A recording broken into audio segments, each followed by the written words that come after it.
दोस्तों, आज की कहानी हमें ले जाती है एक ऐसे जंगल में जहां इंसान नहीं बल्कि डर का राज चमता है। कहानी शुरू होती है घने और खतरनाक जंगल के बीच बहती एक विशाल नदी से। यहाँ एक बोट धीरे धीरे आगे बढ़ रही है और उस बोट पर मौजूद है जेफ। जेफ कोई आम शिकारी नहीं है, वो जहरीले सांप पकड़कर बेचने वाला एक्सपर्ट है। लेकिन इस बार उसका निशाना छोटे सांप नहीं बल्कि एक दंत कथा है, क्रिम्सन एनाकोंडा। बोट का कप्तान उसे चेतावनी देता है कि जिस जगह वो जा रहा है वहां से कोई वापस नहीं आता। लेकिन जेफ के चेहरे पर डर नहीं, सिर्फ लालच दिखाई देता है। जंगल के अंदर पहुंचते ही माहौल बदल जाता है। कप्तान ज्यादा पैसे मांगता है। जेफ मुस्कुराते हुए पैसे देता है, लेकिन अचानक चाल चलता है और कप्तान को खत्म कर देता है। अब साफ हो जाता है कि जेफ बेहद निर्दयी इंसान है। वो अपने साथियों को धमकी देता है कि अगर किसी ने उसे धोखा दिया तो उसका अंजाम बुरा होगा। आगे बढ़ते हुए उन्हें एक प्राचीन सांप की मूर्ति मिलती है, जिससे साफ हो जाता है कि क्रिम्सन एनाकोंडा कोई अफवाह नहीं बल्कि इस जंगल की सच्चाई है। कुछ ही देर बाद एक विशाल एनाकोंडा हमला कर देता है और जेफ के दोनों साथी उसकी ताकत के सामने टिक नहीं पाते।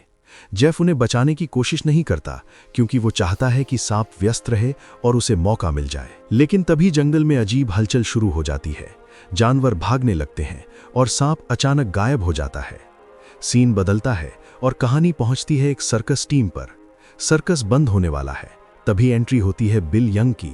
वो पहले गरीब था लेकिन अचानक बहुत अमीर बन चुका है।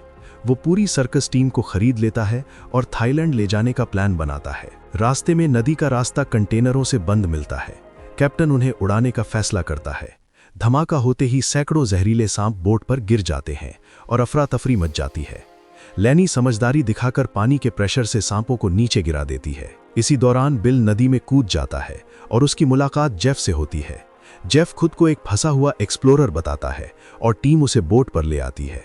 लेकिन लैनी को शक होता है क्योंकि एक जहरीला सांप जेफ को काटता है और उस पर कोई असर नहीं होता। धीरे धीरे पता चलता है कि जेफ ने खुद को जहर का आदी बना लिया है। जंगल में अजीब आवाजें गूंजती हैं और पहली बार सामने आता है क्रिम्सन एनाकोंडा। ये सांप बाकी सभी से कई गुना बड़ा है। उसकी एंट्री के साथ ही बाकी सांप पीछे हट जाते हैं। जेफ की आंखों में चमक आ जाती है। वो इंसानों को चारा बनाकर एनाकोंडा को फंसाने का प्लान बनाता है। उधर बिल का असली चेहरा सामने आता है। वो सर्कस नहीं बल्कि इंसानों के अंग बेचने का धंधा करता था। लालच दोनों को अंधा कर चुका था। टीम के कुछ लोग जेफ के खिलाफ खड़े हो जाते हैं। हाथापाई होती है, गोलियां चलती हैं, आग लग जाती है और इस अफरा तफरी में क्रिम्सन एनाकोंडा फिर से हमला करता है। जेफ जाल डालता है लेकिन एनाकोंडा बेहद ताकतवर है। वो जाल तोड़ देता है। जेफ पेड़ों के बीच फंस जाता है और पहली बार उसके चेहरे पर डर दिखाई देता है। जिस दानव को वो पकड़ना चाहता था अब वही उसे जकड़ चुका है। आखिरकार क्रिम्सन एनाकोंडा जेफ को हरा देता है और जंगल फिर से शांत हो जाता है। बचे हुए लोग किसी तरह अपनी जान बचाकर निकल जाते हैं। ये कहानी हमें सिखाती है कि जब इंसान लालच में आकर प्रकृति को चुनौती देता है तो प्रकृति जवाब जरूर देती है और उसका जवाब हमेशा खतरनाक होता है। अगर आपको ये कहानी पसंद आई हो तो वीडियो को लाइक जरूर करें और चैनल को सब्सक्राइब करना मत भूलिए।